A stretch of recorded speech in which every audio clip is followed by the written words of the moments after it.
This is exactly how to connect with extremely wealthy freelance writing clients so you can hit six figures in your business.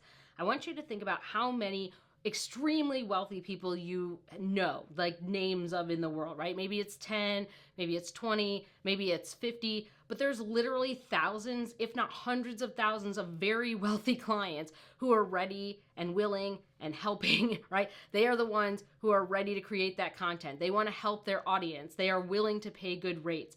And I want you to switch to thinking about high-paying clients this way. Instead of thinking that they're not out there, there's not enough to go around, living in scarcity, thinking that there's only a few that you can cherry pick. It's not the case. There's literally thousands and thousands of great wealthy clients out there that you can go after in your freelance writing business to build a six-figure business. So instead of focusing on low payers or scarcity or feeling like you're going to go through a process where there's tons of applicants, we're not even going to reach that. We are going to look for the people who are looking for the right writer for their brand. So there's a bunch of things that we're going to talk about in this video to create that six-figure year. I'm Mandy Ellis. I'm a six-figure freelance writer, and I help other freelance writers build high-earning businesses they adore without the overwhelm, stress, and burnout. And we're going to walk right into it. So number one here, you need to invest in the sweat equity of digging for your diamond clients. This is a really important piece that people forget. They think that this will just fall in their lap or that there's some magic resource out there where you just like go to one website and that's where all the clients are. That's not how it happens. They're hiding in plain sight, but it's your job to put in the sweat equity to dig those diamond clients out, all of those hundreds of thousands of wealthy clients. So you need to go connect with them. You need to figure out where they hang out. Where can you find lists? Where can you go to connect with certain people in your niche, right? Is that through trade magazines? Is that going to conferences? You need to do the sweat equity to figure out where that is. And the digging part is also about honing your eye. And I talk about this as the new pair of glasses with both my Runway and my Wealth Lab students. Your new pair of glasses is your ability to identify high-paying clients quicker. You're able to look through resources or lists or websites or collections of names and companies to then filter out yes, yes, yes, no, no, no, who's your right client and who isn't. We're looking at revenue, we're looking at their content, we're looking, it could be funding if it's a startup, but revenue and funding, content, we're looking at what's the brand doing in terms of are they growing or shrinking, and we're creating these lists.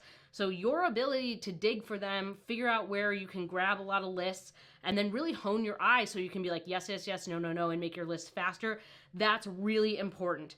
I feel like one little tidbit that I never share is I've never really stumbled into a ton of money by accident. All of the big contracts that I've had, I dug for those. I did the work to go find those clients. It wasn't like someone just like gave me $30,000 and was like, yay, we found each other. That never happened. It was me doing all this work that I'm talking about to get there. Now, it's not that this work takes a ton of time. It's really kind of that idea of like a plumber walks in and goes, oh, that's your issue. And you're like, but that only took 3 minutes. It's because they have that expertise. This is that idea where you walk in and you're like, yes, no, no, yes, yes, yes, to a list of clients, or you know their attributes, you know what you're looking for. There's a lot of information that we can dig up before we ever get on a call with a client to suss out who could be a helper on our way to six figures. So I want you to remember, like, it's very rare that you just stumble into something. Most people who end up having this great thing, yes, you get inbound leads, but most of the time when you are getting into building a six-figure business or looking for high-paying clients or looking for wonderful relationships, that's because you've made it possible for you to fall into this luck, or you know exactly what you're looking for, and when it shows up, you're like, perfect, that kind of idea. So these high-paying clients, especially in my business, have come from very specific things I know to look for in certain niches, or they are things I've combed through to find certain clients or pay attention to. I have kept attributes and lists and spreadsheets and stuff, and I've really simplified the process. So instead of making it more complicated, I used to have all these things all over the place. Now I've made it more streamlined. So you want to figure out these right things that are good for you in terms of revenue, funding, the content they're creating, their personality style, which you would learn more about on a call, and that they're really looking for the right person for their brand. And that also means connecting with them with an LOI. So in order to get on a call and find personality fit and make sure they're looking for the right person for their brand versus just a writer, you need to make sure you have that sharp LOI template. You need to make sure you're respecting their time by making it short and sweet, but it's very specific in what it says. So that's part of the digging, right? We dig out the list, we comb the list, we look for places where they're hanging out and places that are sending us information, and then sending that LOI. So we need to focus on what are their content struggles, where are their opportunities, right? You need to kind of look at what are their opportunities. Where do you think that their competitors are doing better than them? Is it really that they need to do D and F and they're focusing on A and B? So there's a lot of things that we can bring to the table on the call as well to kind of advise them. And I think that when you're getting to these higher up clients, leveraging that knowledge and skills that you have, or if you've done like 10,000 blog posts or a whole bunch of case studies and white papers, really leveraging the skills and knowledge that you've gathered from your work and in that niche really helps push your clients into working with you, and also really helps you push that confidence level up because your clients are kind of validating that you know what you're doing, right? So I feel like for me, you want to make sure you kind of know where these things are going, but you're also willing to put in that sweat equity. You don't just like fall into six-figure clients, or you don't even fall into like having a six-figure year or clients that help you get to six figures. There is work to be done there. So really spend the time on the right needle movers and dig for those diamond clients. Number 2, who are the competitors of your best clients? So if you go through your client list over the last 2 to 5 years, go find your best clients. Who are their competitors? So if we already go and look at people who have already been great for us, who are their competitors? Or who's the next tier? Who's the next high tier client above their competitor? So we don't need thousands of clients, even though there are hundreds of thousands of clients available, great ones. We only need like 3 to 5 clients. So instead of worrying about getting everybody, focus on the right 3 to 5 clients, and you probably don't need more than 5 or 10 clients per year. This is another thing where people get lost in where high-paying clients are instead of using the information they already have, which is go find more of what you already have, right? Go find competitors of clients who were great for you, whether that's the niche or the type of writing or a personality fit, go find more of those. I think that for me was really important because it helped me already leverage what I knew about their needs or the skills they cared about or the types of writing and relay that into more work on a call, or help them feel like I understood what was going on because I had all this knowledge to use. And it's really a great way to find more of what already works. 3 here. You need to know the 2 different value rates. This is a big mistake that I see writers make all the time, especially ones who are driving towards 6 figures. There are 2 different things. So there are clients who already pay top rates. This is the confusion, is that there's this idea that freelance writers or copywriters, content writers, whatever your title is, right? You're looking for clients who pay top rates, but there is the second category of clients who pay your rates, your value rates, right? So there are clients who pay top rates and they will tell you what those are. And then there's clients with a budget and you say, here's my proposal. And they're like, sounds good. So we're not always looking for the clients who pay top rates. We're also looking for clients who have a budget. When we send a proposal, they're like, sounds good, let's roll. So the clients who pay top rates, those are the ones who already see value in content marketing or content strategy. They already have juicy projects. They may have worked with freelance writers before. They understand that if you do content marketing or content strategy, it has like a crazy ROI. So they're like funneling money into it. So it may be something like you have a conversation where they say, oh, we typically pay $1 a word for that type of content. Does that work for you? That's what we want to hear. They might say, we normally offer $3,000 for a 3 to 5 page case study, but is that a rate that works on your end? Like, they make it very respectful in their conversation. They pay well. They understand why they're investing that amount of money in that type of content. And they're really kind of getting on calls or speaking with writers they know. They can see from their LinkedIn and their website that they get it, right? They're already on the same page. The second piece of that are the clients who pay your value rates.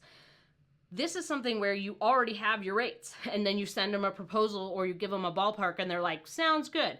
So there may be some kerfuffle over them having a budget. They may be like, well, we don't know our budget, we're not sure. And this is a client where you already have all the good vibes from a call and maybe they have to go check with someone about the budget or what's coming up to see what they have available.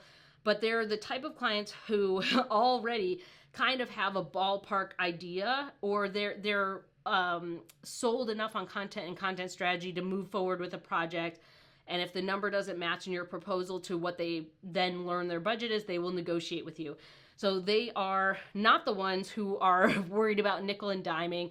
They're not the ones where they say they don't have a budget. You send a proposal and they tell you you're too expensive, which doesn't make any sense. They're the type of clients who understand why you charge what you charge, the value that you're bringing to the table, and the long-term value of that content. They know that even though when you guys eventually split and stop working together, that content will continue to pay dividends. Those are the ones where they're paying your value rates. So the idea here really is that we're experienced, they're paying for that. We have niche expertise, we have skills, we have knowledge, they're paying for that. They understand that if they see a clip or like a writing sample on your website, if they like that clip or that writing sample, it costs a certain amount of money. That's why you're charging what you charge. And they're also really giving that outcome. They understand that the long-term ROI of working together in a relationship basis, like having a long-term contract, building that relationship, makes the content better, makes them better able to reach their goals, but it also means that their content is going to work long term. So we want to keep the mindset here that we are looking for our next best client. It's not about finding clients who pay X. Like, I want a client who pays $1 a word. There is a totally separate section of clients who are willing to pay great rates, and they love your work, and they understand that if they want that clip that they saw on your website, it costs X amount of dollars. Number four, I want you to stay open to their idea of perfection in content. This is when I've seen people who are trying to hit six figures try to become the expert. So they're like, I have to be the expert or someone's not going to pay me enough money. I want you to be open-minded and listen on the call, because their idea of perfection and yours most likely are not the same. We want to have the same goals, and we want to have the same practices with content, and we want to have the same kind of like general idea about the direction of the content, but I want you to stay open to their ideas of what they think would work for their audience and that kind of stuff. Because when we get too far into the hole of thinking we have to be the expert, we really start closing ourselves off. And for me, in building my own business, my own, hitting six figures in my business, really realizing that my idea of perfection is nobody else's idea of perfection really helped me approach my projects much more open-minded, and gave me the ability to really address that specific client's needs in the content. Like, why did they care about this versus that? And I think asking them a lot of questions on the call, your initial call, is really important. So if you grab my free seasoned veteran cheat sheet, mandyellis.com/cheat sheet, you will get some of the questions that I ask on a call to make sure we're on the same page, and so that you can get more information about what they're thinking, and you can really listen to their answers to see what's kind of going on with their goals, or what are the things that they care about in the blog post or the case study, or why this audience, or why are they using, a case study to speak to them versus, a guide. I think all of those things are really important. So I always kind of keep this idea in my mind is follow the directions, but stay flexible. So we're not only staying open to the idea of their version of perfection, but follow their direction, but stay flexible. So you want to follow the brief or the directions or whatever they gave you, but you also want to make sure that you're staying open to feedback or other things that you might have missed or blind spots. So this is that same getting to trying to be the expert or shooting for perfection or feeling like they have to get their money's worth.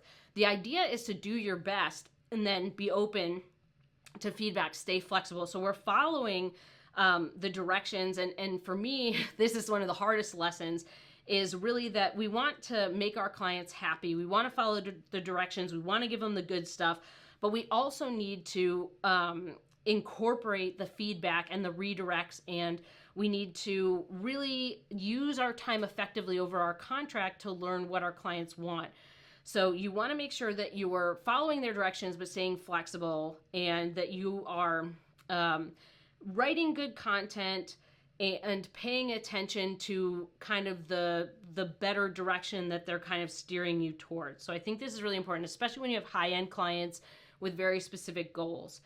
And the other piece of this that I always think about is push the envelope just enough. So we're following directions, but part of staying flexible is to push the envelope just enough. If you see an opportunity to make the content better while staying within the brief, while doing what they're asking you to do, I say do it. I'm not saying go off on a tangent and be like, I thought this was better, and totally ignore your client's guidelines. But I want to surprise my clients in a good way with kind of the ability to take their content up a notch. If I see a way to make that content even better than the example they sent me or than the clip that they liked of mine, I will do it. But I'm very careful about sticking within the playground that we're playing in. I don't want to go to a totally different sandbox and start building something that's, not even close to the brief. You want to be careful that you're staying in the right sandbox. You're just building a better sand castle. So when you ask your clients to send over these examples, you really want to look at them and how could they improve? Is it an example where you're like, wow, they're swinging real low with their expectations and you could really make it a lot better? Or is it something where you're like, hey, if I just improve the word choice, or I improve the sentence structure, or make the sentences shorter, or fix the headline, or construct it a little bit better, that would improve it. Look for those opportunities. So we want to push the envelope, but just enough. Don't go crazy. So you want to add a little spice. You want to run the extra mile. We want to improve readability or engagement. We want to read other examples that are killing it, so we can kind of use that as fuel, but we don't want to go too far out of the playground. One of the examples of this is that when writers are like, my client told me to write 1,000 words, but I wrote 2,000 and now they owe me extra money. No, they don't. You were supposed to write 1,000 words. That's all you get. You don't get to write an extra 1,000 words and double the price. That's not in your contract. So don't make that mistake. Your job is to stick to the word count and do the best you can in that word count. It's not supposed to be that you just think you need to add all this stuff without ever talking to them and then charge them double the price. If you went to your client and they were like, oh, I do want to add more studies, or maybe we should do an interview, then you can say, hey, I think we should change the price to this. But don't write something and then expect your client to pay more because you just decided on your own it should be longer. That's not a good idea. So we're looking for ways to improve the content. Maybe you can ask better questions on your interviews. Maybe you can get better quotes. Maybe you can use better data that's more specific. Maybe you can look for ways that will really attract their audience or engage their audience. It's these kind of little touches that you make in the content that really connect with their audience and show the client that you care while following, the general rules. So don't feel like you have to go overboard, but I do want you to feel like when you're pursuing 6 figures in your career, you really want to keep trying to push the needle, push the bar a little bit each time you write. You should always be sharpening that writing chop axe, basically, and look for opportunities where your clients are falling short, where you can improve, and that makes a big difference in growing your business, getting better clips, potentially getting referrals from those clients, and hopefully getting great testimonials. Number 5, this is one of my favorites. Stay up to date on niche knowledge. Make sure that if you're paying attention to, pay attention to your niches, whatever those are, what's going on in them, what changes are happening, what kinds of businesses are popping up, what is happening. Make sure you're following newsletters or trade publications or outlets that are telling you what's going on in your niche, and you need to be paying attention to what's going on in content marketing. So the content shifts and building ideas and paying attention to this, they're all a muscle. But the more you use that muscle, the easier it is to kind of look at a few articles, spend 10 to 15 seconds reading, 10 articles a week and be like, okay, I'm kind of up to date, and then move on with your life. Or every once in a while, you get a great article about improvements on content marketing or content strategy, and you're like, great, let's read this. Like HubSpot or the Content Marketing Institute. Some people like Neil Patel for all that stuff. And then for the other ones, like I said, if you're niche knowledge, you need to be looking at trade magazines or online publications or news outlets or professional organizations that are publishing things that allow you to stay up to date, because that is one of the easiest ways to pitch new ideas to your clients, because it's all fresh in your mind and it's obviously, happening. It's a buzz. And it's also a good way to improve because you know kind of what's shifting in content, you know how to make things better. And it really matters to higher end clients that you're kind of looking out for them. Number 6, this one I think gets passed over all the time. This gets passed over all the time. You need to be a nice human who's also persistent. Nice human, also persistent. So being nice doesn't mean being being like steamrolled. Being nice is not the same as kind, and being nice doesn't mean people pleasing. Being nice is like you're kind but direct. Being nice is that you do what you're supposed to do, but you also, say, hey, I think we could improve it this way. You offer suggestions.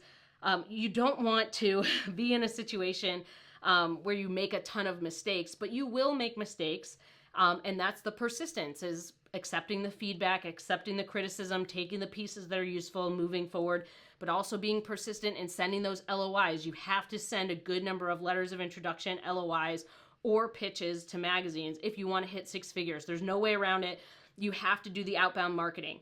Yes, you can hit 6 figures with just inbound, but it's kind of tough sledding sometimes. So you have to combine inbound, which is your website and LinkedIn, attracting those people, with outbound, which is your LOIs and pitches. We have to have that nice little ecosystem going on, but you have to be persistent in that. If you want these high-end contracts, you have to dig for diamond clients, wear your new pair of glasses, send those LOIs. You should be sending at least 50 to 75 LOIs or pitches a month or more. And if that sounds like an unattainable number right now, just do 1 hour a day of marketing, but it has to be consistent. And you have to be persistent. You're going to get a lot of no's. You're going to get people ghosting you. The whole point is to keep that thing I said earlier. Where's my next best client? Are you my next best client? I'm looking for my next best client. That's it. We're not worried about who says no or who's not busy. I'm looking for my best next client right now.